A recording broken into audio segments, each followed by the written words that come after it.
Yeah, no problem. Sure. Have a great morning. Perfect. You're the best. I appreciate it. You good? I'm great. Gravy. I'm going to get the heck out of your way then. Cool. Sounds good. Thank you. JB. Good morning, everybody. Good morning. How are we doing today? Happy Monday. Good. Yeah. Yay, right? So my name is Kevin Cohn, for those who don't know me. I've been with KW for the first 7 years of my career. I ended up leaving to go to an independent brokerage. And then as of last year, towards the end of the year, I came back. So I'm going on year 9. This December will make it year 10 for me. That is absolutely crazy to say and think. And I remember being in these seats in Ignite and being completely terrified. I mean, what am I doing? I have no idea. I actually didn't even know when I sat down. I was 25 years old. I sat down in Ignite. They started going over like what we're supposed to be doing as agents. And I'm like, wait, I'm supposed to find the leads? I thought they were going to give me leads, you guys. I had no idea. They don't teach you in real estate school anything about the business of real estate, right? You know, so I'm sitting there like, okay, wait, I have to do things I don't want to do. I'm definitely an extrovert. I love to talk to people, but sometimes I'm not the greatest, you know, at just calling people up and being like, hey, you want to buy a house? You know, I was like, what? So going back to what I was saying earlier, I had a very similar fear, you know, just making people upset or bothering them, you know, because here's the reality, right? We get all of these spam calls per day. I know I get at least 7 to 10. Who's with me on that? You know, especially as a real estate broker, you're going to see them more because, you know, insurance and all these, you know, lead programs that people are trying to sell you, right? So you're like, I don't want to be that person. I get that. However, everyone buys a house at some point in their life, so they're going to need your service. So why not find a way to be there, right? You know, and being in their life, being in their world, finding a way to insert yourself and let them know it's okay. Like you have to kind of convince yourself, I'm here because I have an amazing service and value that I can provide. What I had to do really is once I figured out what my value proposition really was as a real estate agent, you know, I had to fully believe in myself and know that I am the best agent for this job. I am the best agent for my clients out there. I hear all the time stories about, oh, this agent screwed them over, right? How many times do we hear that? Often, right? I don't want those stories to be out there. You know, that's not fair. You know, because they put a bad, you know, tarnish on our name and, you know, it could be a little difficult for us. You know, but here's what I do know. I'm the best person for that job. I'm not going to have any of those experiences, and you have to believe that too, right? I'm going to give you a little bit of a golden nugget because it's something that happened early on in my career, and it's completely changed the way I have conversations with people now, right? So I was at a barbecue with some friends, and I had just got into real estate maybe within the last year, you know, at that point, 9 months to a year. I've been posting heavily on social media, you know, and so people kind of knew what I was doing. Now, being 25 years old, do you think I'm going to have a lot more opportunities at listings or buyers? Yeah, you know, I was looking at, you know, my group of people, and I'm like, they don't really own homes, you know, they're going to be buying. So I'm posting stuff, you know, about purchasing homes for the most part, right? So I'm doing all this. I'm at this barbecue. I'm having a conversation with a friend, someone I really know. We connect with, we talk, we hang out, we do stuff. So he asked me a very simple question. And he said, well, how's the market? How many times have you got asked that question? How's the market? Not yet. You'll get it. You're gonna get it because people are genuinely curious to know, right? So I get asked this question, how's the market? And you guys, I'd word vomited everything I possibly could. You know, I'm like, okay, so here's why it's a seller's market, you know, blah, blah, blah. Here's what the inventory is like. I mean, I'm spitting out data, and I'm sitting there like pretty much giving him all the information, right? And he goes, oh, cool, thanks. You know, I was curious. And I was like, yeah, no problem. If you ever need help with anything, you know, please reach out. You know, I'd love to help, you know, whatever it may be. About 4 to 6 weeks go by. We've talked and connected about just other things. And I see on Facebook, on social media, he has his house listed. And I'm like, where did I go wrong? What did I do? He just asked me 4 to 6 weeks ago, about selling, essentially. I'm like, I don't understand. So I called him up. We were really close. Like, I've known this guy for 10 years, so I'm like, hey, I'm just really curious. I was like, I know we had that conversation. Is it anything I did? Because I really want to improve and I want to know, what I could have done to get your business, quite frankly. And he was like, well, you're just a buyer's agent though. You can only help buyers. I said, what? What makes you think that? Well, all of your posts on social media are about purchasing homes and you keep hashtagging buyer's agent. So I figured you were a buyer's agent. So I'm selling this house, but you're going to help me buy my next house. Wow. Okay. So here's my lesson learned here. He didn't know what he didn't know. And a lot of people don't know what they don't know. So if you get asked, how's the market? Instead of saying, word vomiting, whatever it is, simply say this and write this down. Why do you ask? I forgot that. I mean, no joke. I'm sitting there like having great conversation with this guy. I teed up for him to list his house. He was amped, he was stoked, he was excited. He felt so embarrassed after the fact. He was like, oh my God, I didn't realize. And I said, no, I didn't even ask why you were asking. I just gave you information and we went with it. And I was like, I don't blame you. It's okay. So I helped him purchase a house, once he got everything taken care of with his listing. That was great. I was not really worried I was going to lose that because he felt so bad. But now moving forward, I've been doing this for almost 10 years. We've had 2 or 3 transactions together and I've done both the listing side and the buyer side. And the funny part was he said, man, if I had you as the listing agent for the first time, I think I would have made more money. I said, you probably would have. Because I saw those pictures, you guys. I saw those pictures, and I can't stand when you look at an MLS. He was in the post, you're like, really? Come on, it's not that much money to get this done right. Well, I say all that to say I have a lot of experience with working with leads. In my 10 years, I've been doing this, almost 10 years. I've sold a little over 300 homes. I average about 31 homes a year, ultimately. I've done a little bit more before. My very first year, I only sold 5 homes. My very first house was like $83,000. Second house was $225,000, and commissions were like 2%. It wasn't a great year. But my second year, I sold 55 homes. You know what changed? Understanding how leads work, how to build relationships with people, and how to ask questions. And so once I was able to master that and really figure that out, my whole business changed completely. Not just my business, my life changed. I was at the point where my bills were getting tight. I was like, I don't know what's going to happen if I'm going to get evicted from my apartment or if I'm going to get my car repossessed. I was taking a full chance on myself and hoping that, it was going to be make or break and I was going to succeed. I'm glad that I did. So the next piece here I want to talk about before I really dive into every of this is, and I'm sure you've talked about it before, but I want you guys to be very clear on what your big why is. Why are you here? Why are you doing this? What is it for? And does that motivate you? Does your big why motivate you? If it doesn't, please go back and change it. Okay? Because when I first started, you know what my big why was?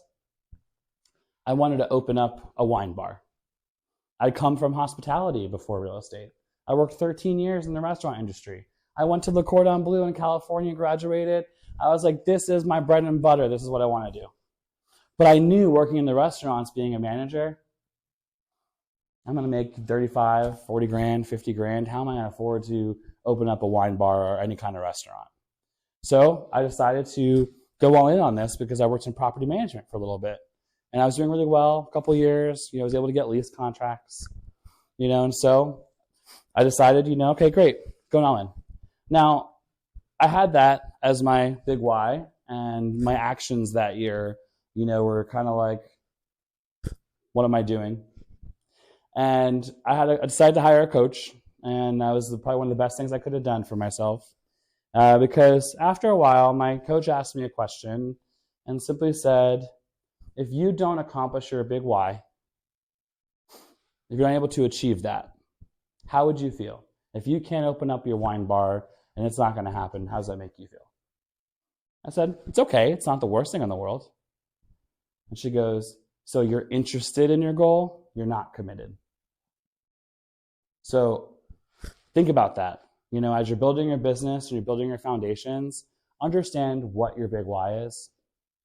My big why changed from something so simple as opening up a wine bar to being able to say yes to my friends and family, because I worked in the restaurant industry and it was brutal. I had to work nights and weekends, and where all my friends were working their corporate jobs and families, they're inviting me to concerts, vacations, certain trips and things.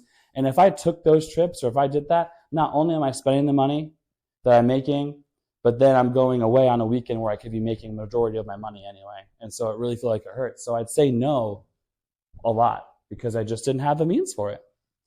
So my big why simply changed to being able to say yes. So every time I pick up the phone and I start to call leads, every time I send that text message or that message out, or I'm lead generating and I don't want to do it, then I said to myself, well, then that's me saying no to my friends and family.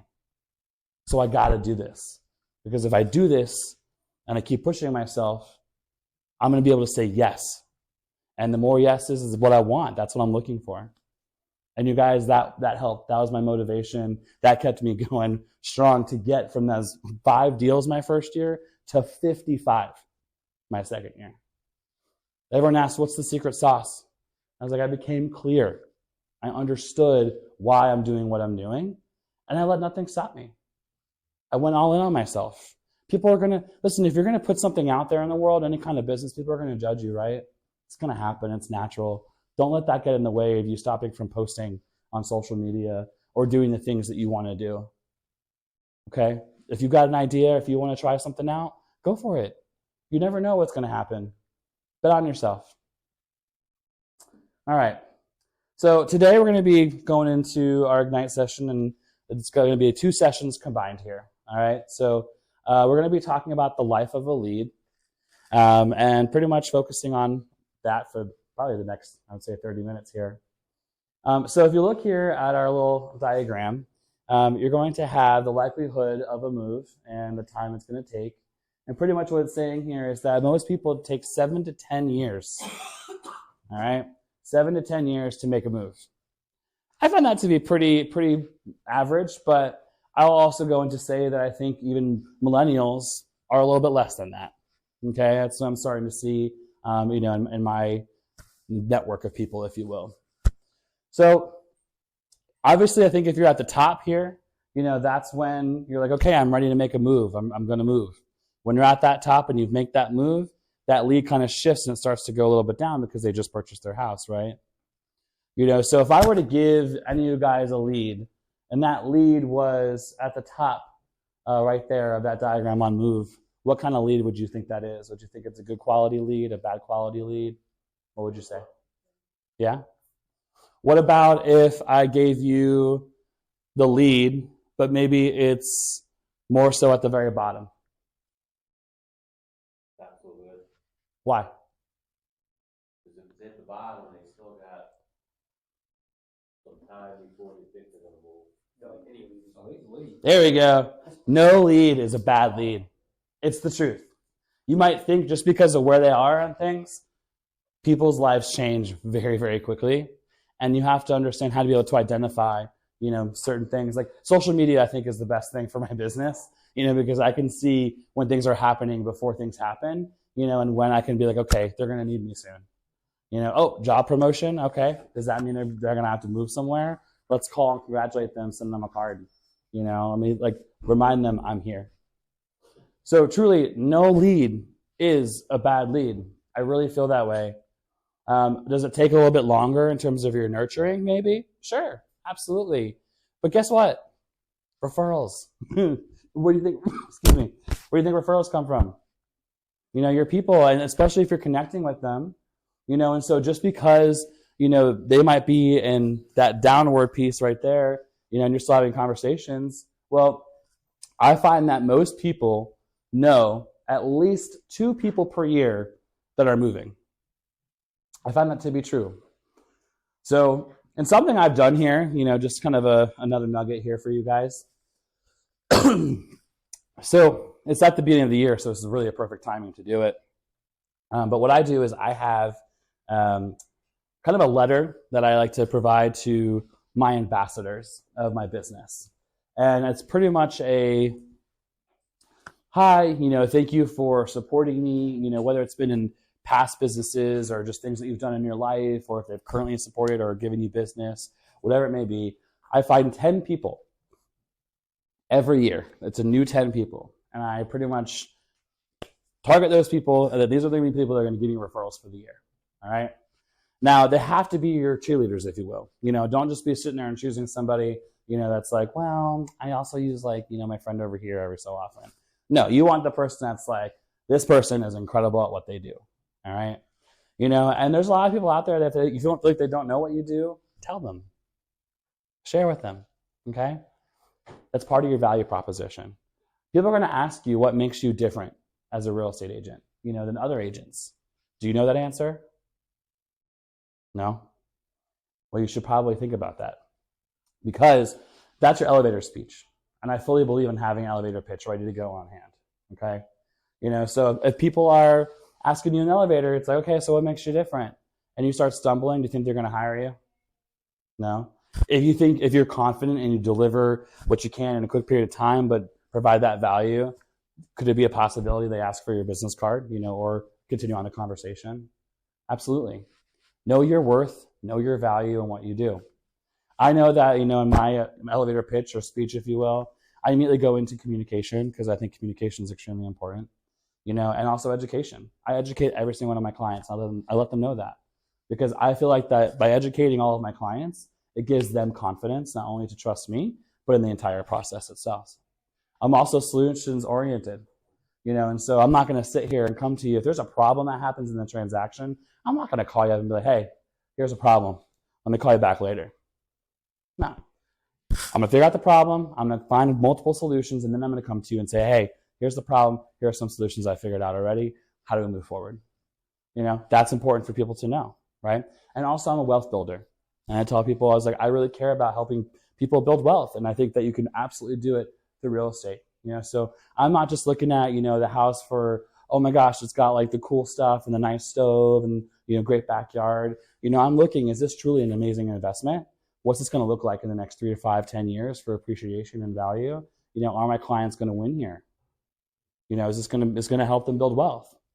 So when I'm able to say all that in a 60-second period, and people will see that, okay, so he's coming from communication, education, solutions-based, or oriented, they love it, and so it gives me an opportunity to get my foot in the door somewhere.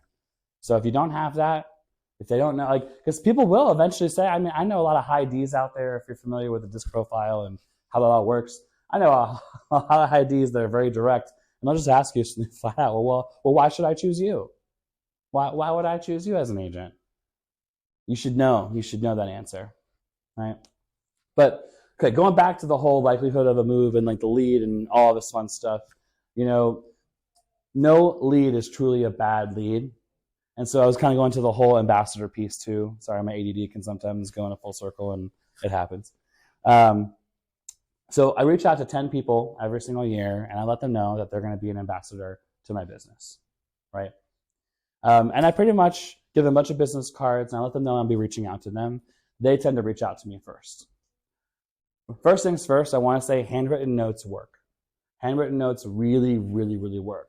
I was a little sad looking at that board there and seeing how many zeros there were of handwritten notes, because I'm telling you that there's been a make or break in somebody's business because someone did a handwritten note or multiple handwritten notes. All right, go ahead. What if all you have is a conversation or a phone number, you weren't able to actually get an address, or if you're not actually in one-on-one with someone to actually be able to... Well, I'd start with the people that you do know that are here, and if you don't, you got to build that network, you got to build that database, you got to ask them for that stuff. Look it up. So I was going to say, trying to investigate. Hell yes. I've absolutely. I've done that numerous of times. No one thought it was creepy. I've seen people for instance, and I love dogs. I'm a huge dog lover. If I see, a pet that passes away, and I don't have that person's address, I really want to send them a card, a sympathy card. That's just something I like to do. I also donate, money to the Humane Society in honor of their pet, all that stuff. Hey. Yeah. That's genius. That right there is genius. A lot of what you said is really smart. There is no bad lead. Somebody's going to hand you 100 leads one of these days, maybe in this perfect nutrition program, and you're going to call 5 of them, and they're not going to answer them, and they say, these leads are crap. Mm-hmm. No. There's no bad lead. There's only bad salespeople. 100%. You cannot tell the difference between the lead who's going to have you list 7 really good rental properties and the guy who didn't call you back or the one who didn't call you back. You can't tell the difference. But that right there about handwritten notes, who the hell gets birthday cards from non-family members? Right.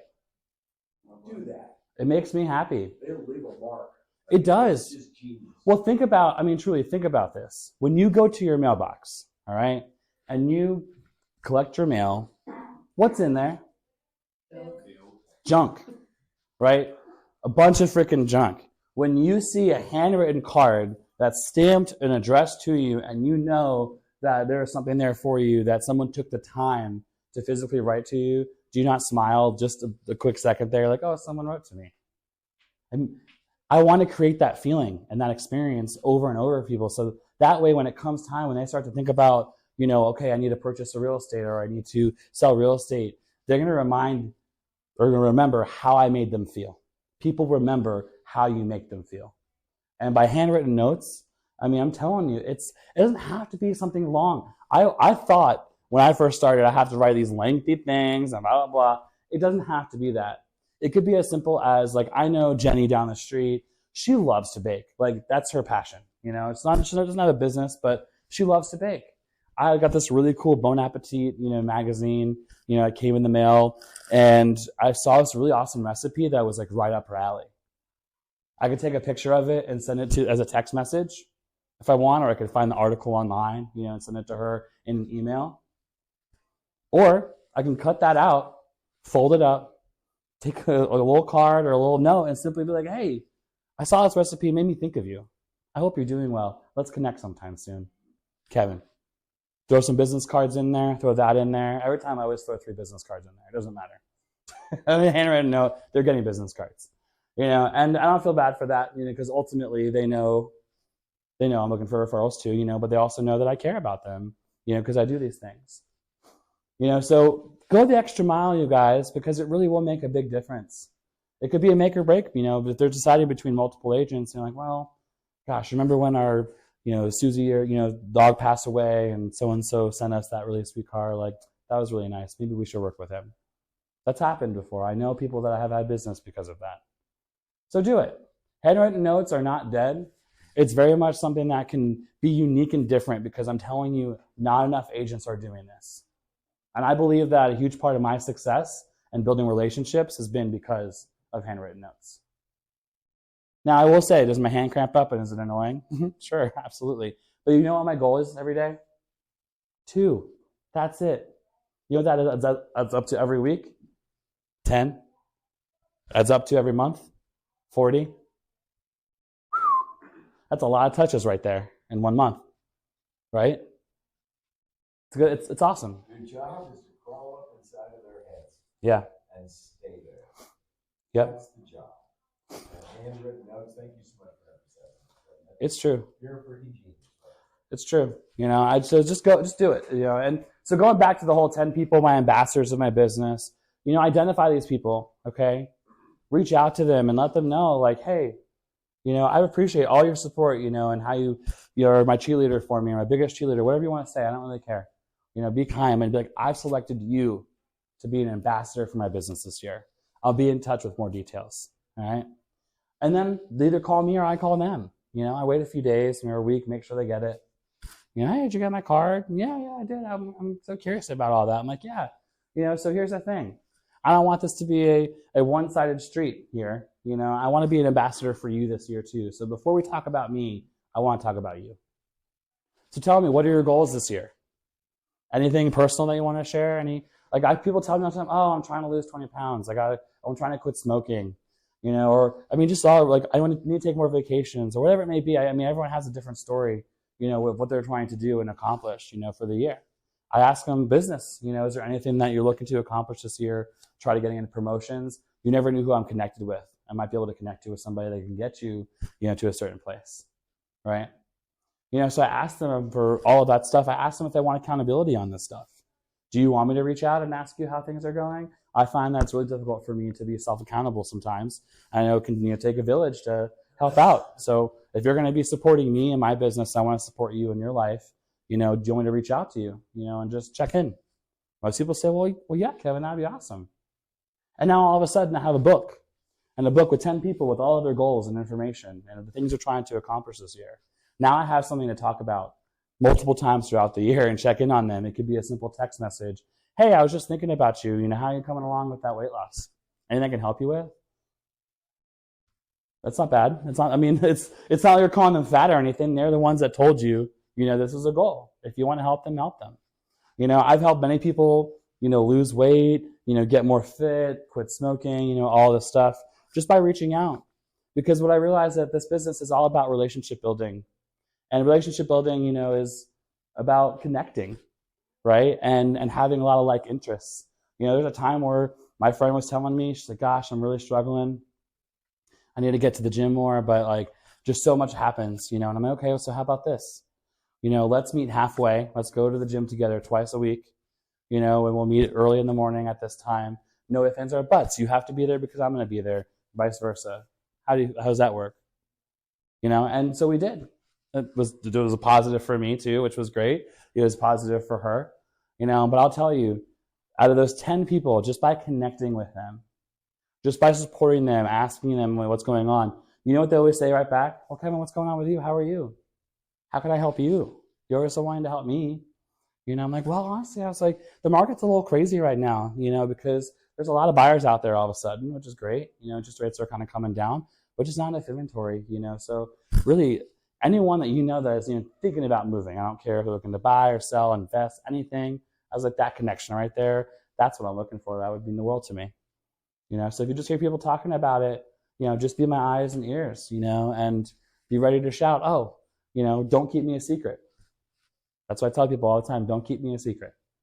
And I remind people, I'm like, remember those stories that you hear of other people that didn't have a successful transaction because their agent sucked, And so ultimately they know I'm not going to be that person or be that agent. By the way, how many homes is the average agent selling? It's gone down, by the way. It used to be 9. I think we're now at like 7. Yeah, 6 or something. I was like, I know. You sold 50 So I'm on average about 31, but my second year I went from the 5 to 55, and I was like, whew. Just want to drive that point home. Yeah, absolutely. You have to. Relationships are everything. I didn't live here my whole life, you guys. I moved to Charlotte area when I was 10 years old. I moved away from the Charlotte area when I was 16 years old. I had been in Florida for several years. I was in California for a couple of years for school, and I came back, and I've been back ever since. Actually, no, because I ended up going to Atlanta for a little bit. But my point is, I haven't been here most of my adult life, to have to build these relationships. I had some of these relationships, in my pocket before. I just found a way to increase them. But also, you know what I did, you guys? I found a way to build my network. I wasn't going to let, just because I only knew 100 or 200 people in the area, impact that. So let me ask you this. What are your passions in life? What are your hobbies? How can you take that and use that towards your advantage?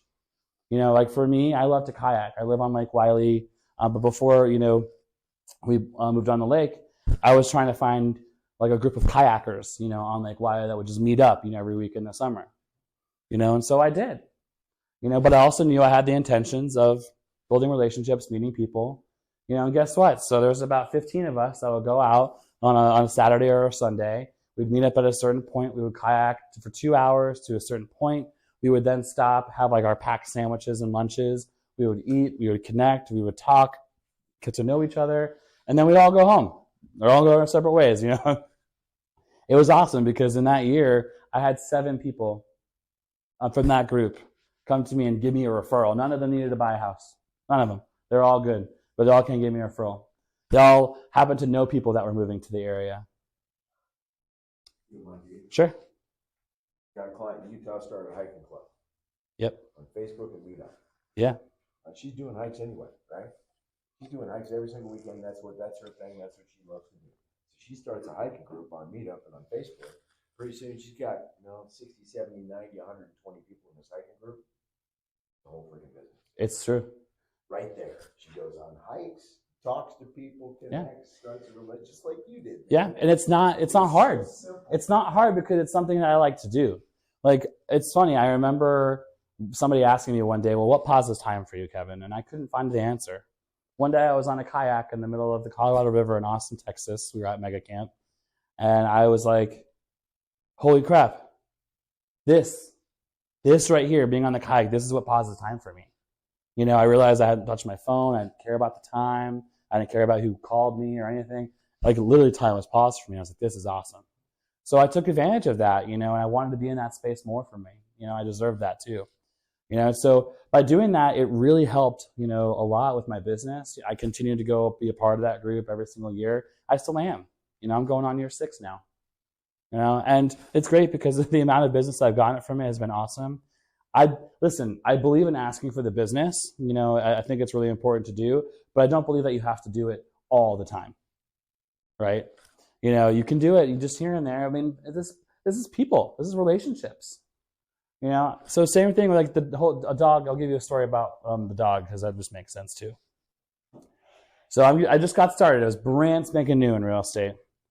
And I was like feeling bad because I had one dog at the time and I'm in this apartment in South End and I'm leaving and I'm doing all the stuff they're telling me to do as a new agent. I'm previewing homes, going to trainings, getting myself out there.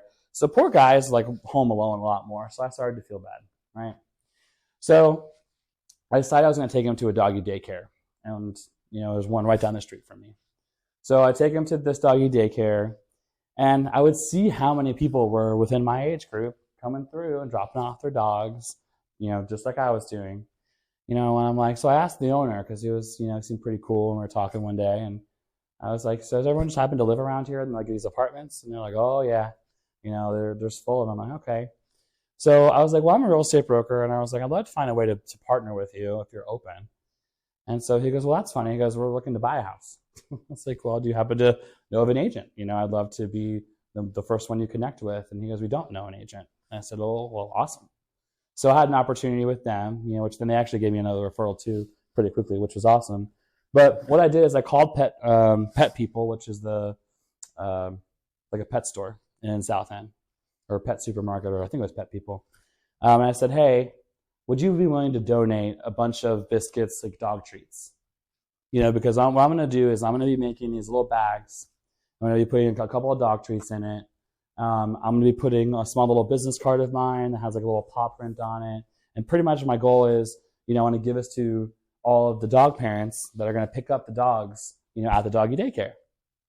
And so they were like, sure, this sounds great. They even gave me coupons to throw in the bag. So I had my business card, I had their stuff. I made this pretty little thing, just cellophane bag, and just wrote, presented by Kevin Cohn Realtor, sponsored by Pet People. Right. And so I had all these bags. And maybe this only cost me, I think, $50 because I bought the bags and like some other stuff to tie it and the business cards because I got custom ones. And then I had like a little note in there that said for every closing, I would donate X amount of money to the Humane Society in honor of their pet. So I had the solo thing set up. I put in this nice little box. I gave it to them. And every time someone would check out and get their dog, he gave them his little goodie bag. And I would do this months and months and months.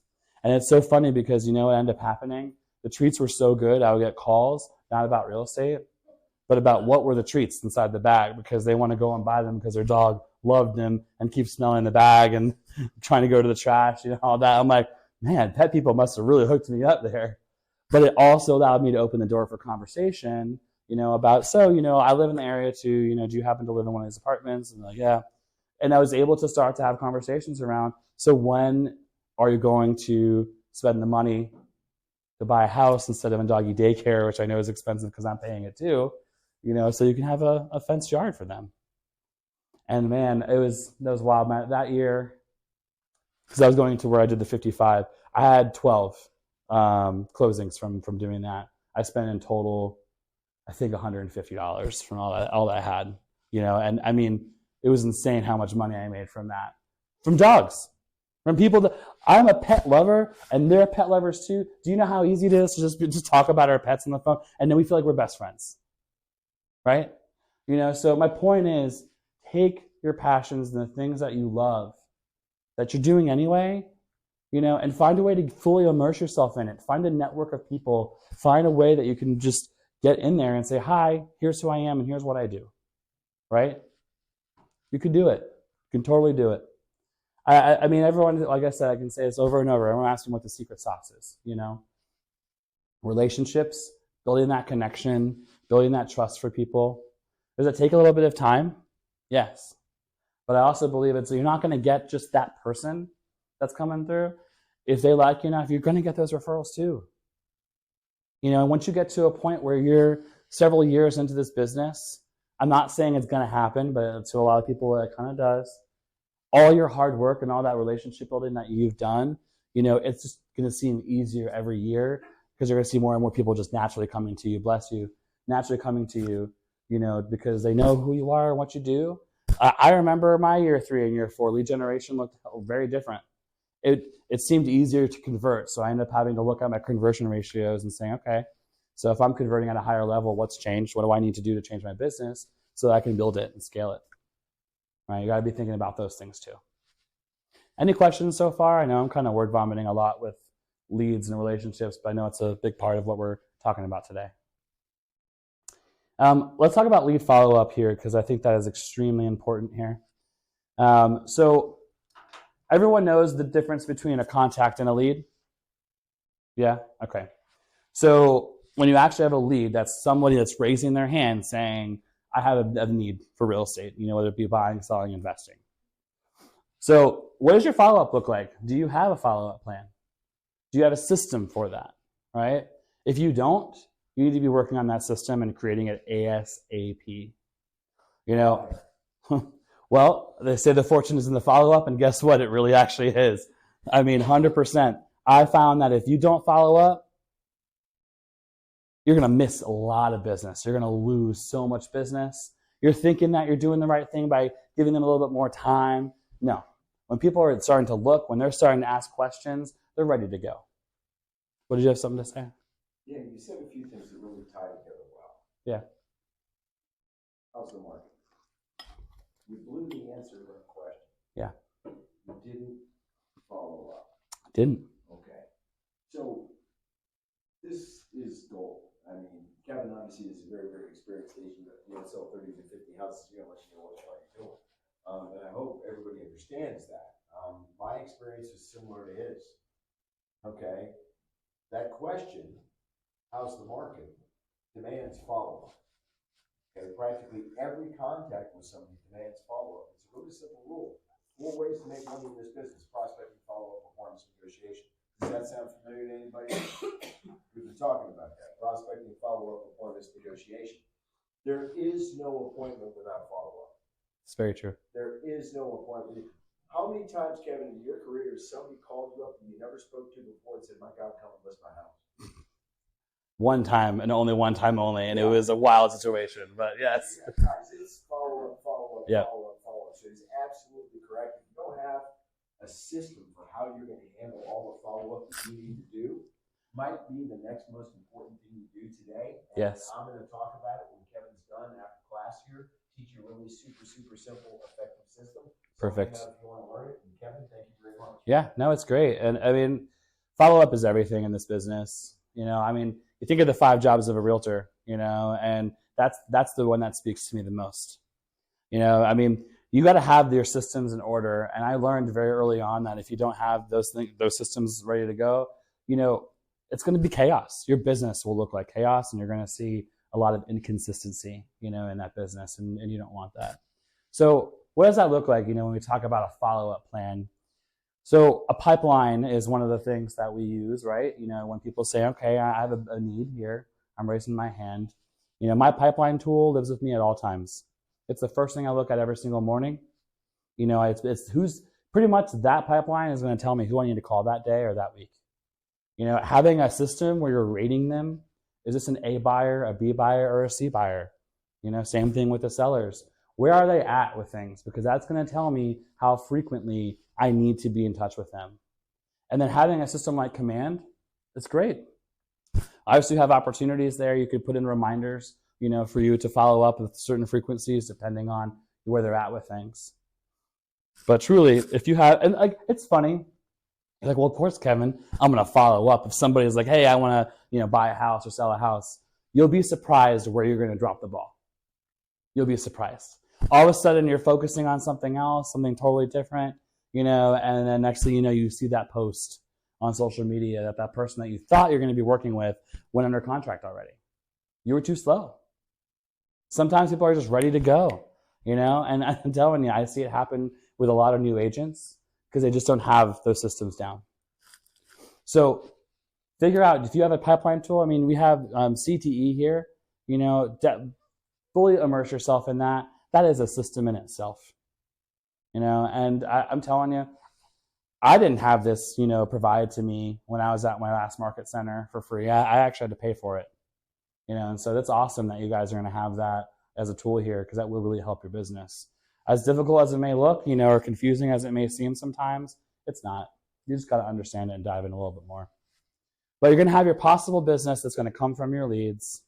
You're going to have probable business and you're going to have profitable business is what this slide is saying, right?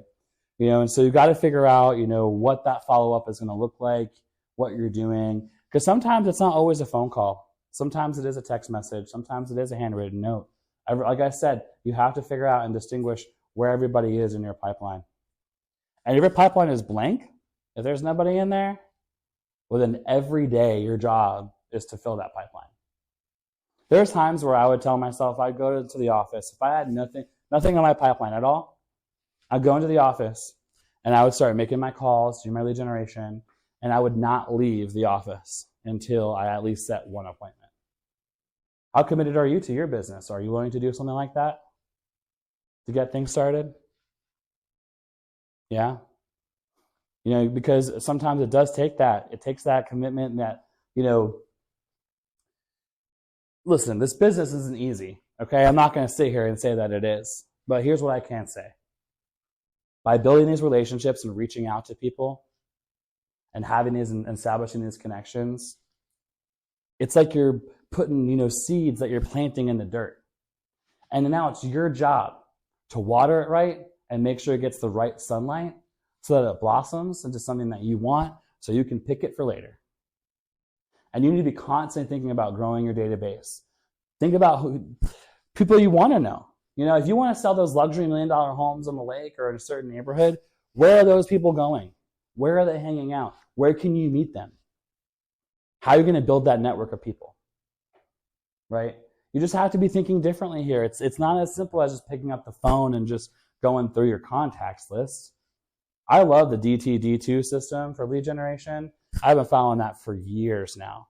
Doing the database 2 times, I actually do it multiple times, but I think I'm at 4 because I just kind of keep resetting it. But every week I know who I'm reaching out to, my phone calls for lead generation because of their last name.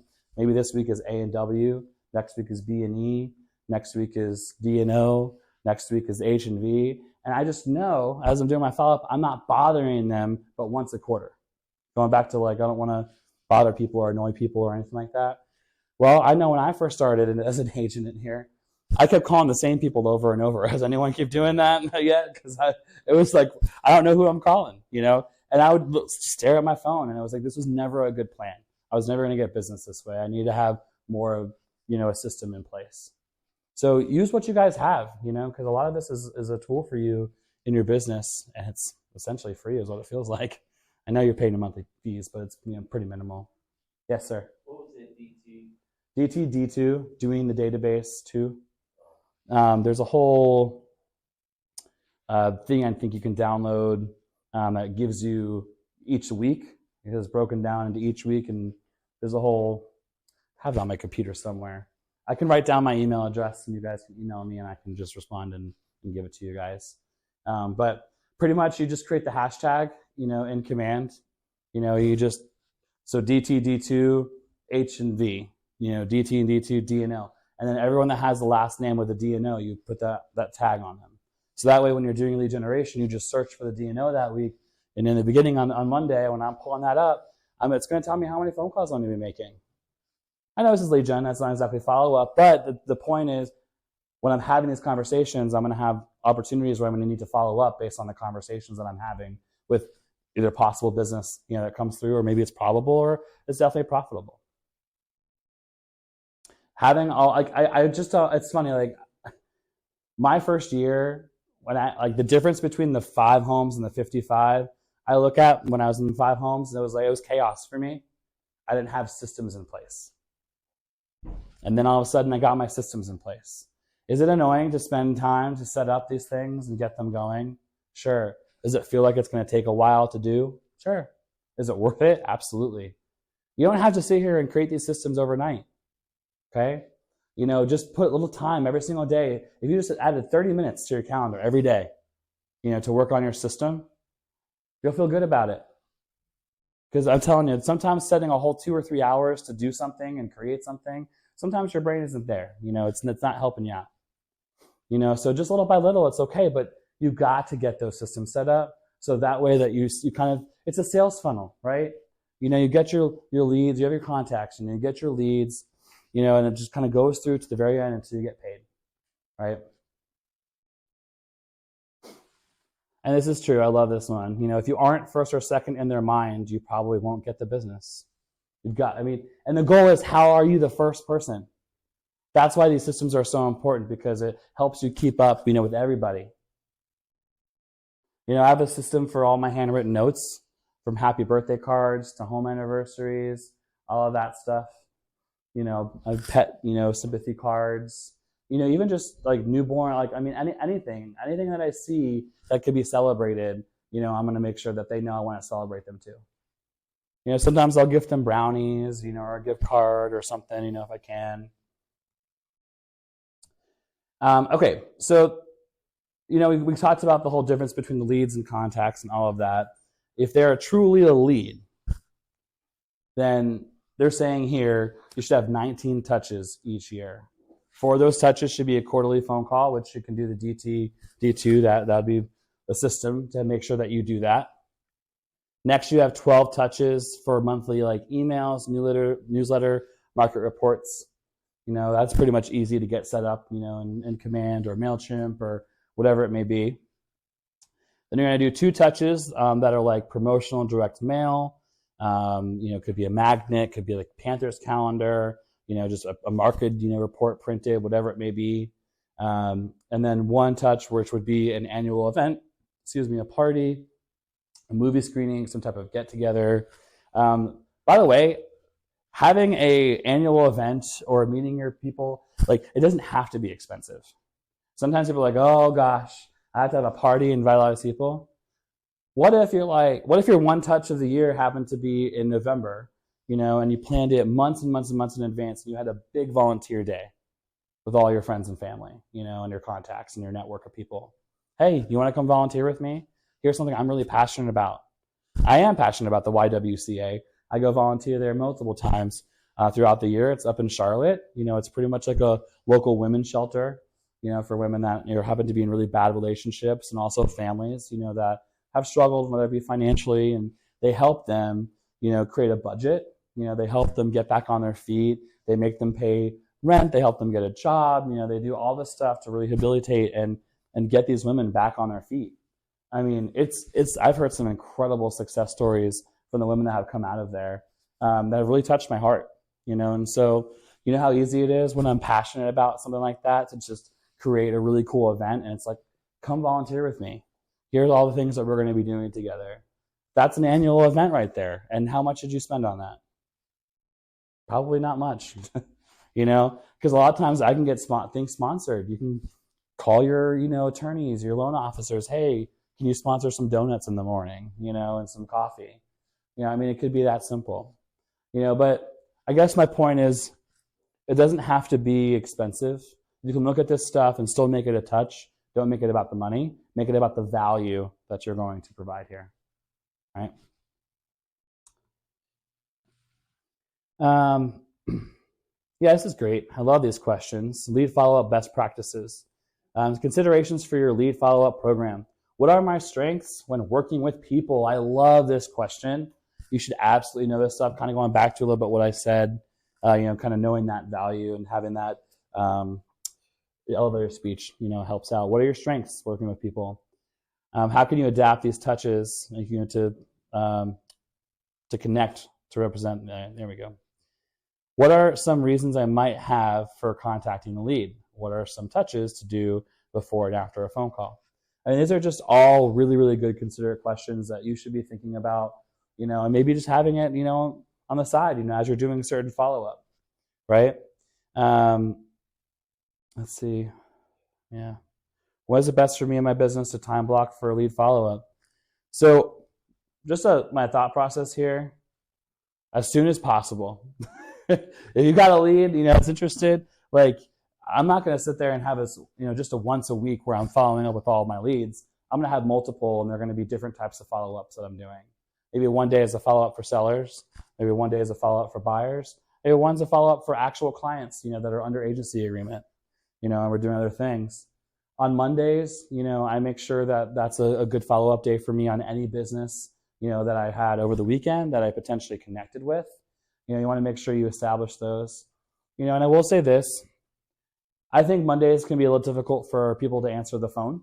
Actually, picking up the phone. I think that people are diving right into their Monday schedule. They've got, their work they got to get done, and it could be a little more difficult for them to answer in the morning time. So I find that when I'm making my lead follow-up calls, after I've just met somebody over the weekend, I'm doing it around 5 or 6 o'clock on a Monday when they're on their way home, and they're more likely to answer the phone when they're in the car, or they're just getting home, and they're more likely to answer the phone because they're not distracted with work. All right. So these are some things I've had to kind of think about and adjust because I learned early on it was a little difficult for me to connect with my peers, my millennial counterparts. Even I was calling on before 12. I had this whole thing where people tell me, 9 to 11 is your lead gen, and so every day I was doing lead gen from 9 to 11, and I'd be making these calls and calls and calls. I'm telling you, nobody would answer, guys. It was so embarrassing as I'm like, what's going on here? I found out and I realized most millennials are like myself. We're going hard in the morning. We're doing the things we got to do. Once we have lunch, things start to kind of slow down for them a little bit, and they're willing to waste time later in the day. So I started, and it's funny. So you call them, at 9, 10, 11 in the morning, whatever. You think they're going to call you back if you leave a voice message, but I know so many friends that just see the call because they went on about their day. They just never went back to it, and then I just became nothing. So I realized that's not going to work for me. So I've learned that 3:30 to 5:30 is my lead gen hours because more people were answering the phone for me then, and I was able to have a lot more conversation. And I found a lot of people wanted to waste time because they wanted to get closer to the 5 o'clock. So my conversations could last a lot longer, depending on where they're at, if they had certain meetings or whatever they're doing, in their career. Right? Well, because I'm going to get more value out of that. I mean, it's that simple. I want to have as much conversation as I can because we're connecting, and I going back to the quote here, if you aren't first or second in their mind, you probably won't get the business. Well, the longer our conversation is, I'm going to be the first person.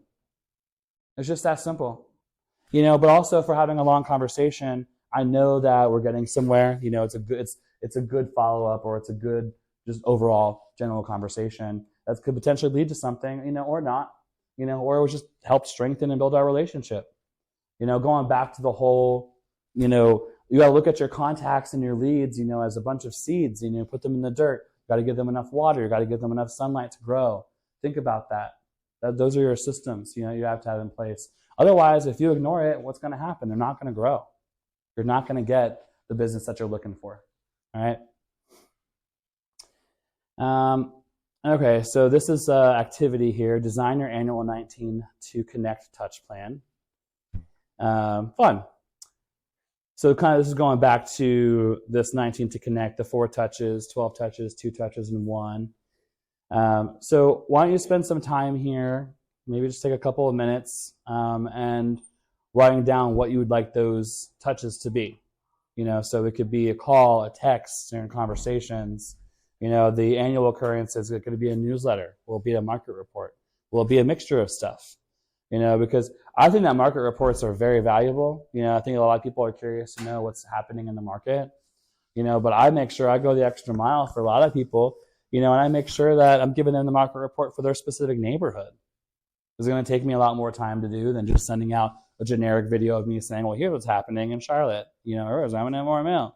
It's great, but they want to know what the hell is happening in their neighborhood. They want to know, and that's like the data that they want. You got to think about that. Everyone's giving all the same data out there. They know it. They can look up these stuff. So what is it that they don't know? I have a question. How Sure. do you go about finding a market report for specific neighborhoods? Because I know Fort Miller, it varies so much. It's like houses that are not in HOAs, ones that are in HOAs, and they have houses that can be $120,000. Yeah, well, so this is why I love Command so much, because when you put them as a contact in Command, and you could put their address in there, right? And what it does is it pulls up that area, just a small area, and you can click on market report, and it'll generate this nice little thing for you, and it'll specifically tell them their neighborhood, their actual neighborhood. Yeah. Well, is there a way to put it in when you don't know neighborhood? It'll automatically assign a neighborhood to it. I have friends that live in Pecan Ridge. Yeah. And I've added them to my database, obviously. But they don't come up as Pecan Ridge. Like the command doesn't find it. So Yeah. I put them in Waterside. I'm like, the houses aren't even remotely close to the same. I feel like I remember being able to make adjustments on there. I just don't remember. It's been a minute since I'm in the process. Since I just came back in end of November and December, and then holidays and stuff. I had to get all of my contacts back into the new CRM, and I'm having to go through all of them and do a lot of it. So I haven't even gotten to that point yet. I see the little map. I'm like, how do I do the... Yeah, and you can always send a message to KT, Temple or anything if you want to be like, hey, I'm curious, can I do blank? Because I'm sure Command has evolved so much even from when I left. So I'm sure there's something. I remember being able to change neighborhoods for it. I just don't remember again how I did it. But everything should be mapped. Like if you put an address in, there won't ever be you're not a part of a neighborhood. It'll put you as a part of some type of community space. So if you're in the middle of York, like York proper, South Carolina, and there's some neighborhoods and stuff around there, it'll group them, in a certain area.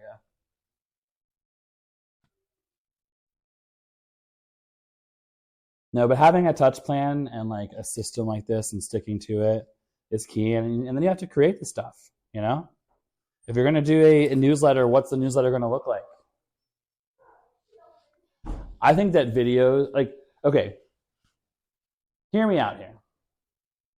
I'm not saying email is dead, but how many of you get into all spam emails as well, just like we do phone calls? You just quickly... newsletters and stuff that come through you don't even read, just mark as read or you delete them or whatever it may be. I don't want to be that person that's deleted. I want my information to be looked at. So I've gone about things in a different way. And a lot of times I'll record a video of a market or, what I want to maybe share in the newsletter, and I'll keep it under 60 seconds if I can. And I'll record a video on my phone, and I'll have a proper stand for it. And I'll send it via text message. I'll just take that video and then I'll just send text message to people, and then I'll maybe do 20 a day, and just make sure I'm getting it out there so I'm distributing the right way or however I want to. I know that people are more likely to open that video of me on their phone because it looks like I'm addressing them. It looks like I'm here. And I start everyone with a little wave, and I do change it up, but I'm not saying their name, obviously, because I can't record, multiple versions. But, it's like, hey there, I just kind of make it casual, friendly, fun. Let them know, hey, what's going on or what you want to share. Maybe there's just some, I find that there's some stuff that people really want to know about when it comes to development, bless you. I'm a huge foodie. I love certain restaurants, and you know how freaking excited I am to have a Firebirds come over here. Just like I live right over here in TKK, so I'm like anything that's new, a new restaurant, I'm like, let's do it. I'm all for it. And so when that first came out, well, what do you think I did? I recorded myself a video, talked about certain market updates. At the very end, I was like, did you hear the news that we are getting, the Firebirds? And so many people were excited and they responded. I knew they watched my video because that was at the very end. Like, oh my God, I'm so excited for Firebirds too. So, it doesn't have to be about the market specifically. It could be about stuff that's happening in the area. Maybe there was a Christmas tree lighting ceremony happening somewhere and you wanted to share the details, or July 4th fireworks, all the ones that are happening in the area, or whatever. It'd be like you can communicate many different things that are valuable for people to want to know, and it'd be great. I did a really funny, I did a wine and bake show. It was not really like a show. I did like a little link on YouTube, but I drank wine and I baked this banana loaf bread or whatever, but it was like a recipe that I found online that was a little unique and really cool. And I was like doing it as if I was teaching my people how to make it while I'm drinking wine. And I sent the link there. I was like, if anyone wants to learn how to make banana bread from yours truly, take a look at this really funny video. And it was great. People were like it's something different, and but it still gets you out there, gets you, top of sight, top of mind. I want to be the first person they think about, and people want to do business with people they like, right? And so I want to be likable. I'm going to do the things that are going to make me likable. And I want to share the information that people actually care about, the things that I know I care about, right? Definitely work on that touch plan because that's going to help a lot. It's going back to what I've been saying anyway, but, value proposition, you got to know it. Your personal communication, what's that style, look like, understanding your statistics and data so you can share that as well, and the value that you're going to share with them. It's like, make a name for yourself. So when I sign my emails and stuff or whatever, I tell people, I'm like, you're Wealth Builder Kevin. So people are going to know me as the Wealth Builder Kevin. It's like, call yourself something, find a way. I think there's this girl I found on TikTok or Instagram or whatever, and she calls herself the Wall Street Girly Bestie or something like that, and she's made a whole name for herself, a whole brand. Everyone knows it. Everyone knows what she does.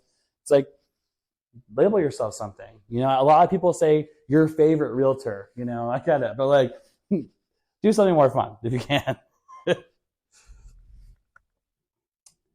Let's see. So good. So lead follow-up communication. These are the potential lead sources that you're going to be able to get leads from, right? So just call-ins. If you go to community events, open houses, social media marketing, traditional marketing, your agent website, call-outs, which are really great. Past clients will give you leads, purchase leads, client referrals, sign call-ins, or blog in a newsletter. I would love to talk about open houses for a moment, if that's okay. I'm not going to stand on too much of a box here, but here's the deal. Everyone has seen, the top 10, cities and states that people are moving to, right? Charlotte and in South Carolina and all that. We've been, on this list for God knows how long. We're just there all the time, right? So use that and know that people are coming here unrepresented and do not have an agent. All right. Figure out, where these people are coming from. Start doing research. You can start to see that certain states are becoming a little more, okay, New York or New Jersey, Michigan, California, Ohio, so much Ohio right now I'm seeing too. And so start to make referrals, we have a huge network at KW. Start finding people that you can connect with in these other states and cities that might know people that are going to be coming this way and that you can get that business, right? But what I mean by the open house piece, I'm telling you, because everyone's like, oh, I don't want to do open houses because I never get anything from it. Well, then you're doing it wrong. I'm just gonna say it, because I've succeeded in many different ways when it comes to open houses. And knowing that people are gonna if you are to sit there and do the $1 million open house, It's going to be a little more difficult for you to convert leads. Why? They most likely have an established relationship with an agent when they're spending over $1 million. I've found that to be true in a lot of ways. You know, I mean, if you're spending that kind of money, you want to make sure you're getting the right representation or referral or whatever it may be. So I found that when I was doing open houses for these high luxury homes, it's not that I didn't, I did get a lead and it did go through, but that was difficult, you know, to convert, you know, high level. What I found is if you stay under that like $600,000 price point, you stay like 300 to 600,000, you're doing open houses in that range, you're fine. That's going to be your bread and butter. You're going to meet people that are unrepresented, that, you know, couples can afford a home of that, you know, or you're just one person, you know, depending on whatever you're doing for income and their job, all of that, you know. But a lot of people, they start looking at homes where? Open houses. Of course, they start on their phone, but they got to, and they're, oh, well, let's go to this open house this weekend, right? You know, so you got to get an opportunity to figure out how you're going to get their contact information, because that's the hardest part, isn't it? You know, you could sit there, have people come in all day, you can connect with them. Like, oh, I'm signing in, right? Well, I have a secret for you guys. It's my best kept secret when it comes to an open house. You've got to give people something that they want, but they can't have. So, I'll give you an example.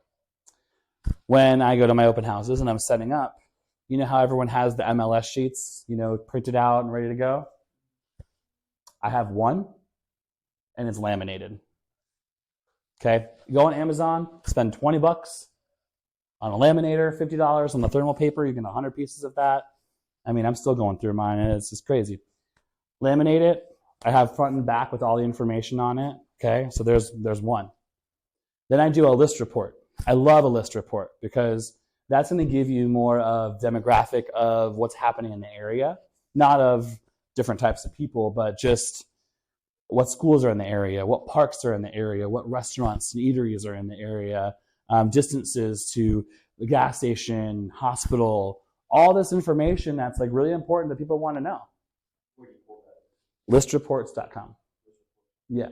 And you can affiliate yourself with like a loan officer system, you know, so you can choose a loan officer, someone from Movement or Matthew or whatever, and it'll allow you to then choose your photo, your brand, and it'll just always place it on there for you. You know, it's really pretty. It looks really good. But I take that, and on the front and the back, I laminate it. So done. And then the third thing I have is the home buying process guide. So from start to finish, what the home buying process looks like.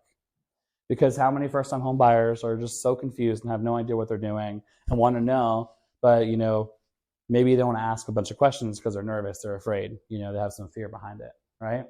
So I have 3 of these.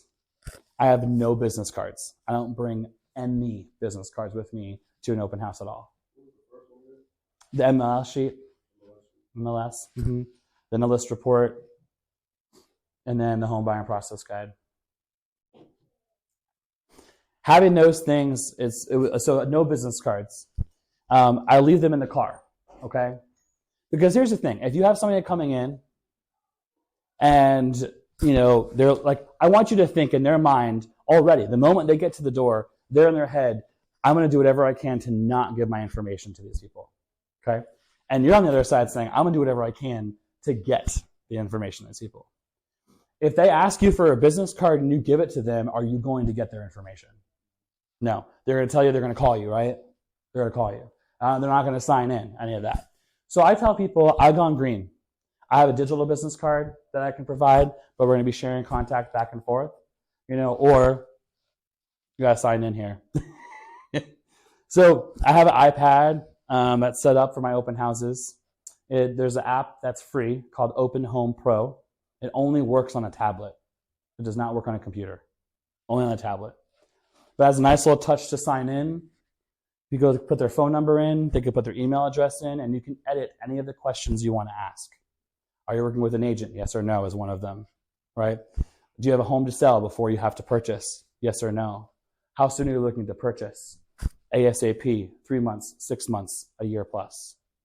All this information is going to be helpful for me when they're going through it. Boop, boop, boop, boop, submit, done. 2 things happened here. I get what I need to make the follow-up phone call, but also they're going to give me the correct information, because what's happening is when they come into my open house and I have no business cards and I have nothing to give them, but they like whatever they're seeing, that list report, that MLS sheet that has certain information on it, the first-time homebuyer guide. Sure, they can take a picture of it all they want, but you'd be surprised. People are like, can I have this? Can I have a copy of this? I say, absolutely. I was like, so I've decided to go green. I'm not going to be sitting here printing out all this stuff. And, I threw away I'll tell people, we throw away a lot of paper as real estate agents. That's the last thing I want to do, is continue to contribute to that. So since we're in the day and age of digital communication and email, I'll email it to you. So all I got you do is sign it over here and I'll get that to you. You got to give something, people want, but they can't have. And I found that it's crazy, excuse me, how many people will sign in because of that. And now I got their information. But also, like, the whole iPad thing, if you have like a sign-in book or a sheet, I'm telling you, some people are awful at handwriting. I can't tell the difference between a 1 or an L or an I, in some of those emails. You're trying to send an email and it's like coming back to you, or the phone number is incorrect because you can't tell if that's a 6 or a 0 or something. And you're like, well, let me try both. And, you're like, yeah, so I don't want to mess with that. I dealt with that already. So when it came to open houses, I had this whole strategy to get them to sign in, so I get their contact information. But they're not walking out of there holding anything in their hand at all. And that's what I want. Because if they do, they're never going to call me, you guys. And I have a really high conversion when it comes to open house leads. And I think it has to do because of that. My third year in real estate, I sold close to about 50 homes again, and 22 of them were from open houses.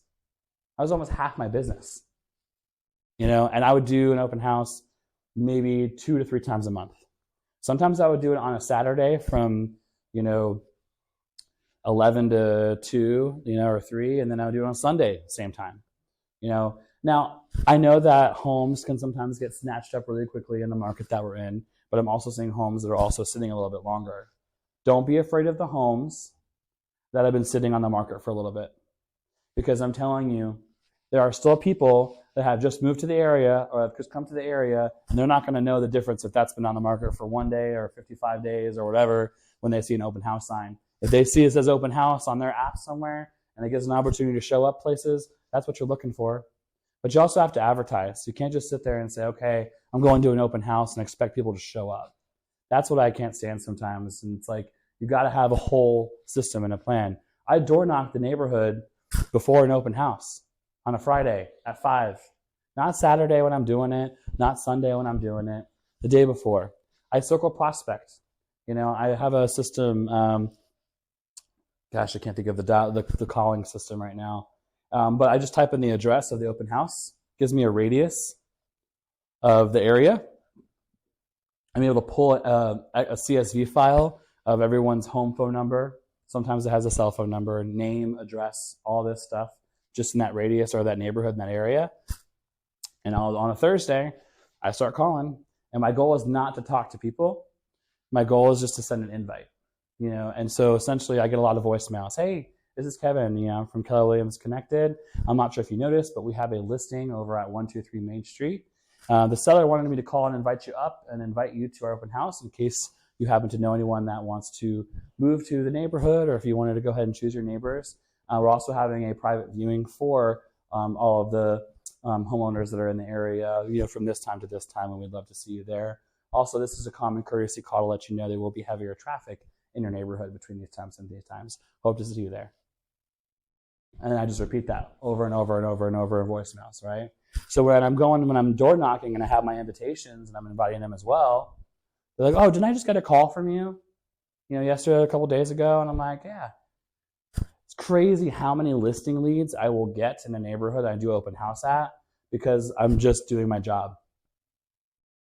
People are like, wow, I haven't seen someone do all this work before. I'm like, well, we have a listing we're trying to get sold, and we figured, you as neighbors, you're the best. You could choose your neighbors. Who do you know that wants to be here? Invite them. I'd love to see them. I'd love to meet them. Or just be a nosy neighbor. Come and check out if there's any upgrades or updates. Ask me questions, that could potentially help you with the sale of your home.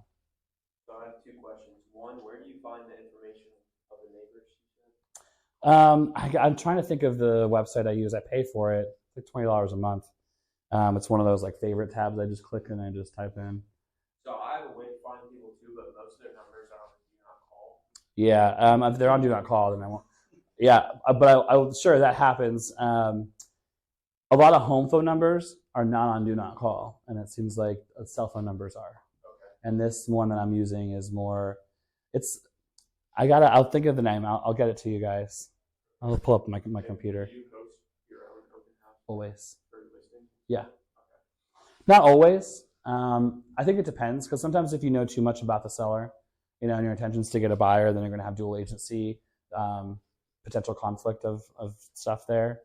I will say I like to do it because I like to do open houses. However, if an agent approaches me and they want to do it, I'd actually choose them first over me doing it, simply because they're more likely to get a potential buyer lead from it. And so I want to spread the love.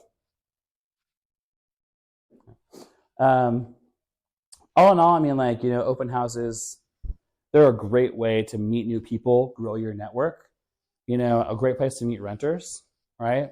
I mean, shoot, what would it look like if you, and I like to beg for forgiveness instead of asking for permission. That's kind of how I do things. But if you had those invitations to the open house, and if there was a nearby apartment community, don't knock on the doors, but you can just roll them up, slide them in the little door handle, and just peace out, and you never know. Someone might show, I got your invitation, So a lot of renters, are wanting to buy a house, but, maybe they have some fears behind it, need some questions answered, and maybe you can be that person to help them get to that next step. So I say, don't sleep on open houses. I would definitely take advantage of them because you can meet people. You really can. And you can get business. I've gotten so much business from open houses. It's insane. A lot of repeat business too. Let's see. So this kind of more goes into relationship management, like post-lead follow-up. When two-way communication is established, lead becomes a contact in your database. Move the person from a 19 to connect to a 36 to convert. So that 19 touch was more about that connection, and so now the 36 touch is more about, okay, how do we convert them? How do we get them to sign an agency agreement with us? Go on that appointment, making offers and doing all that stuff, right? And then lastly, you're going to cement the relationship here. That's good stuff. So one to cement, a high-value touch that solidifies the relationship you have just established and opens the door for future interactions. And then I'm going to finish the other contacts. Okay. The effort you give to converting leads must match the effort you give to generating them. I do love that one. This is the whole lead conversion process. I was so confused when I first started in this business, and this really helped me quite a bit, kind of understand kind of how everything works, right? So you've got to capture the lead, and that's going to be step one. And then you got step two, which is going to be connect. And sometimes you can close a lead from that connect, and then sometimes you have to cultivate the lead, and then you're going to close it, right? That was one thing I had to understand, that not every connection, that I have is going to lead to a close. Sometimes I am going to have to cultivate and nurture it more and build that relationship. Kind of went into that already. So capturing is defined as collecting the minimum amount of valid contact information of a potential buyer or seller. I capture all information whenever I can at all times. I also look things up if I can ahead of time. I don't know if everybody knows, but I was digging around over the weekend. And if you go to your Website. KW webpage, they have a drop down for open house sign-in. Yep. And I did like a few practice to see what it did. It's cool. And it will actually, when you do that, it immediately puts the lead into your Yep. It's database. great. The only thing that I would like for them to improve on is the questions that I get, because a lot, I don't ask if they're working with an agent, yes or no, to their face out loud. I'm only asking them on that thing, because I find that buyers are liars, the sellers are too. But I ask that question, and immediately it's like they tense up, like, oh, they're going to try to get me in an agency agreement, So yeah, I am working with an agent, right? But If it's a process and they're going through something and they're just clicking, I think they're more likely to tell the truth because they're not confronted head on. Just my thought, my 2 cents. But I'm with you. I think it is solid. Free option for somebody to start Hell, doing it. well, not an open, it's free too, so that does help. It's more about having the tablet. Some people don't have that. Okay, conversation frameworks. One, if I were to need to contact you, what would that number be? It's a great question to ask. If I found exactly what you're looking for, how would I contact you? If I found out that information you're wanting, how would I get it to you? Here's what I'll say. These are all questions, and I think questions are awesome and they're great. You guys, real talk, scripting and role play is a must in your business. You have to do it. Memorizing these kinds of questions, not having them kind of on the side ready to go. You're like, no, it's a script at the end of the day, and you need to be ready on point, ready to go, because some of these conversations may happen in person, in front, versus on the phone. I ignored scripting my first year of real estate, and it hurt my business the most. I was like, no, I don't like this because this is not me. It doesn't sound like who I am. I sound robotic. People are going to be like, Kevin, why are you saying this stuff? It's like so weird. You're acting so different. And so I was like, I had this like fear behind it for some reason. And I was like, no, I'm not going to do it. But I'll tell you how many times, and going back to the very first conversation I shared with you, when someone asked me how the market was, remember how I word vomited?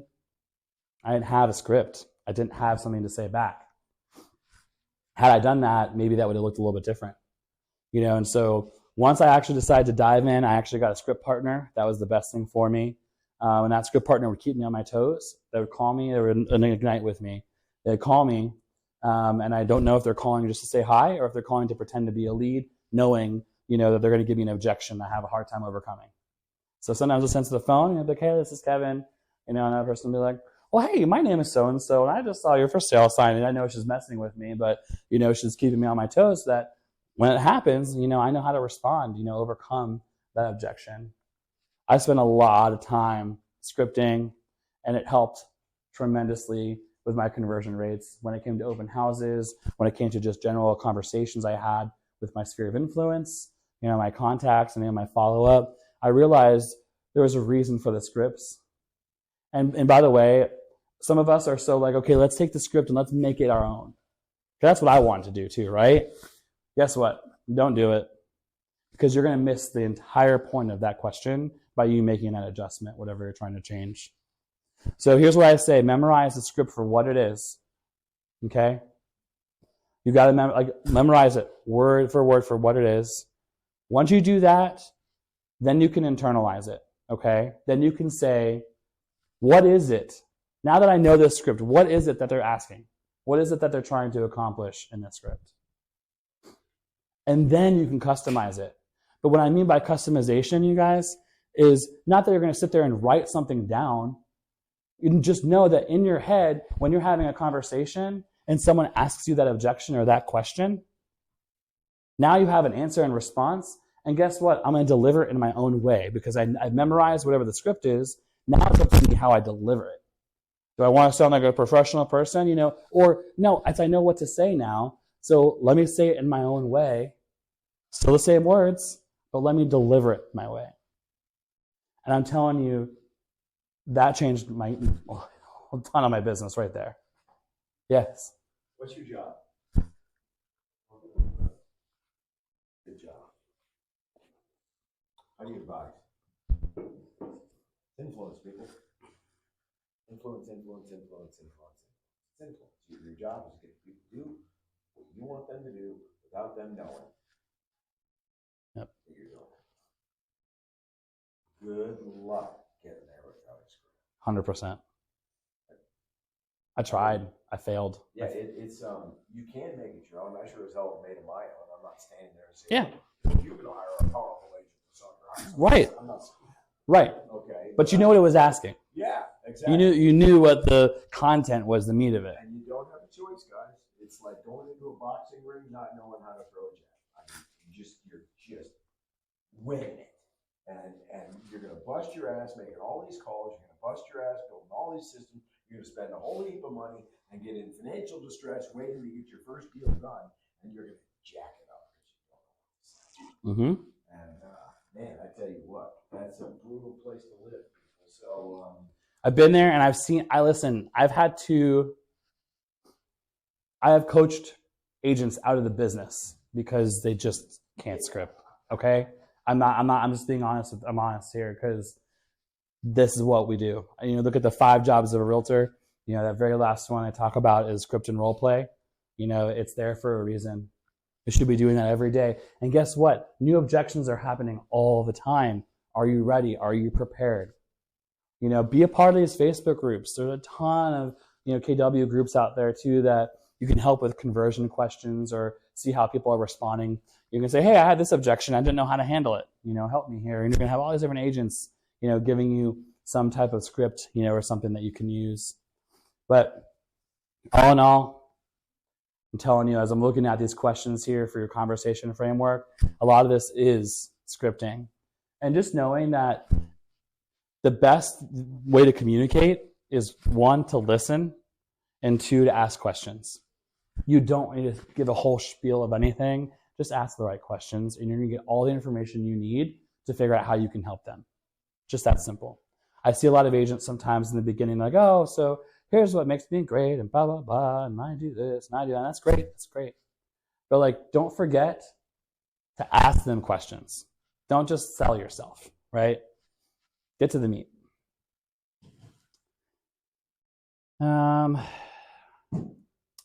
Yep. Talked about that a little bit. Just talked about that, role play and practice conversations. It's like I talk about these things and then they show up in the afterwards. Right? Oh, and that's so true. I love this here. Know the outcome you want from a conversation before starting. Use questions to lead the conversation. I mean, it's all I'm just saying. It's all reiterating it. Questions are great. I love the 6 connection questions. Who are they? What do they want or need to do? Where do they want or need to do it? Why do they want or need to do it? When do they want or need to do it? And how do they plan to do it? All great stuff.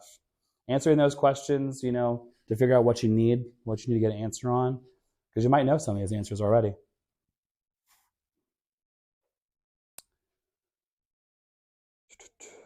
Yep, so we talked about in a systematic way. You can't know or predict when they will come to a decision, but if you're reconnecting with them in a systematic way, you'll have a great chance of being there when they do. That's when you'll be able to close for an appointment. That's from the Shift book, which is so, so true, you guys. You can't predict. You have no idea when they're going to make a decision. That's why it's so important to be there. That's why it's so important to have a system in place to make sure that you stay in contact and connection with them. That's why it's important to have everything established, for those 19, touches or 36 touch, whatever it is that you're doing, to get things going with your business. They're important to get set up. It might be a pain in the butt, but just do it. And if you're struggling, if you're having a hard time, that's why I love KW. We have a culture of sharing, collaboration, right? Excuse me. I'm trying to get rid of this chronic laryngitis, and it's been awful. I got bronchitis back in November, and then I had a really bad cough attack that was I couldn't stop for a second, and it damaged one of my vocal cords apparently. I had no idea. Good times. It's getting older. Oh, obviously. When asking for the appointment, which format do you think is most effective? Text message, email, phone call, in person? I would say it's probably in between, phone call and in person. Depends on the situation, right? I'm curious if it's going to give you a... everything you should do is by text, but that only applies to you. I love it. Do it. I'm good at in person. I'm good everywhere else. I just, for some reason, on the phone, I will fumble and I get flustered and Work through it. I lose it. Find a way to work through it. If I can't even order dinner for my family on the phone, I will go on one and order because when they answer the phone, I forget who I am apparently, and I don't know what happened. Yeah. Find a way to overcome that. Because like, what if that's the one thing that's stopping you, from a certain success that you're wanting to achieve? Don't let that be that. I'm telling you, the phone calls are so important too. They really are. I mean, it's the connection. It's the voice. Now, I will say this, just throwing this out here. If you're good with face-to-face, could you do a Zoom? Could you do a FaceTime? Throwing it out there. Because I sent a text message to be like, I really want to see that pretty face of yours. Let's hop on FaceTime later. Are you around at 4? Yeah, I could do that. Okay. Just talking on the phone part. Great. I don't know. Like if I can Start there. talk to them, Start there. better than if I just hear them on the phone and I have nothing Sure. visual. I understand that. I get it. But I also don't want to hinder you, Yeah. Let's see. In the end, if they can meet and have a good enough reason to meet, they will meet. And if they don't, they won't. And that's okay. You really don't care what their answer ultimately is because you're not getting people to do anything they don't want to do. You're just going to ask and respond until they agree that meeting with you makes sense or it doesn't. Either way, you both win. God, that's so solid. I agree. What time is it here? I want to make sure we're on our... All right, so it's about 11. Okay, so since we're kind of nearing the end of our time here, I would love to maybe get some takeaways from you guys. Any ahas, any golden nuggets I gave you that were like, man, this is freaking awesome. I'm going to implement ASAP. I gave a lot of stuff today. I'll pick on you guys too. I'm not afraid. I did like the open house. The open house deal. Yeah. With, not giving them, not taking anything to do with them. Yep. Where's your business cards, people? Yep. A lot of people say that, but just everybody's technique's a little bit different. Yeah, it is. And that's okay too, by the way. That's why I love this business. You're going to see people succeed in so many different ways and what's worked for them, but I found a lot of the ways. I've done a lot of the heavy lifting for you guys. I'll tell you what works. But I feel like, if they're not willing to communicate those simple things, then they're probably not going to be something you need to be wasting time on anyway. Sure. But still waste your time on them. Sure. They're really curious or really, really interested. They really aren't going to have a problem giving you. Yep. Yeah, but Danny, Even if they're not a mind reader, uncomfortable. my friend. Not a mind reader, yeah. Not a mind reader. Right? What else? I like adding why you ask when they ask about the market. Right. I really thought about that because then it opens you up to them. Because then if they're looking for. Yeah, because they'll tell you, like literally, like, oh, well, I'm thinking about selling my house, or, I thought about buying an investment property, but just not sure it's the right time. Like, something will come out of their mouth that they're thinking about, and then you're like, oh, I can adjust my conversation now. Right. And even if they're just wondering, you can say, well, okay, well, Yeah. get your contact information. Yeah, totally. Yeah. That's called a reverse, by the way. Mm-hmm. When you answer a question with a question. Yeah. Because we always want to be asking questions. So, how's the market? Well, it depends if you're living buy, sell, or invest. Why you ask? Mm-hmm. I'm answering that question by expanding the field of play from the market to buy, sell, and invest, and then responding with a question to further engage. Right? And it works everywhere. In the middle of listing presentations, on your phone call, when you're setting appointments, everywhere. Reversing is a very, very, very good. It's effective. Yeah, it's very effective. Awesome. Thank you. How about over here? What did you guys take away? Ladies. I was gonna say, I did like that you had during the open house, that little list that you bring of where's the nearest hospital, where's the Mhm. to eat park, all that kind of thing. People love that stuff. You don't need to bake cookies and, make it smell good and give them food. I promise. They're not there for mimosas. They're there to look at a house. And by the way, I'm not saying that you shouldn't do it, but I've done it all. And I'll tell you, a lot of kids still end up coming through, and you're going to be busy cleaning up oil stains on people's walls if you grab the wrong food, or whatever. So I don't bake anything anymore because people are very turned off by certain smells. It could be too sweet or it could be too much. So for me, I keep everything as neutral as possible. They're not there to eat. They're not there to drink. I have a bottled water. That's no problem. Maybe a koozie with my information on it and a pen that I'll throw in the side. But other than that, they ain't getting much. And that's okay because it's It's not like a party. You know? Anything from you two? I like the part of this determining the importance of your big why. Yes. Your motivation. It's huge. Thank you for sharing. What about you? I like the doggy daycare thing. Yeah. My dog goes to training, like an academy, so Yeah. I can think of certain ways to do Yes. something like that. which Love is it. cool. Love it. Yeah. That's the thing. It's like, it doesn't have to be complicated, you guys. Find the stuff that you like, that you're into. Like, if you're into fitness, and you go to fitness classes, find a way to use that to your advantage. Create a Facebook group and have, stuff where you go together at different, times or whatever. I mean, like, there's always something that you can do, I guess is my point. There was a point I had a millionaire margarita club. Millionaire Margarita Mondays is what I called it. And it was like once a month on Mondays. I did this for like 2 years. I was pre-COVID. But people would come over to my house. Anyone that had a desire in my network to be a millionaire. And they'd come over to my house. I'd make us margaritas. And then everyone would bring like a side dish or something, And we'd sit there. We'd spend about, 2-3 hours. We would drink, eat, and we would talk about, what it looks like and what it would take for us to become millionaires and what our goals are and how we're going to be able to get there, And so I'm able to talk about getting there through real estate, and investing and what that looks like. So people have questions. Other people have other ventures that they can, suggest and open up to. So just saying, like, I love talking about margaritas. So that's how it kind of started, as the basis of, oh gosh, I know so many people that love that too, and if I can get like-minded people together, it should be fun, right? Cool. Thank you guys for sharing. I appreciate it. I wish you guys all of luck as you start to build your business. If you need anything at all from me, I'm 100% a resource. If you want to write it down, it's simple. My email address is Kevin, but spelled Kevan, not I-N. Kevan, if you will, or Kevan, Cohn, C-O-H-N, @kw.com. All right. 704-223-3808. Thank you, Kevin. You're welcome. And I'm about to move into an office over here too this week, so you'll see me a lot more around the office too. 704-223-3808.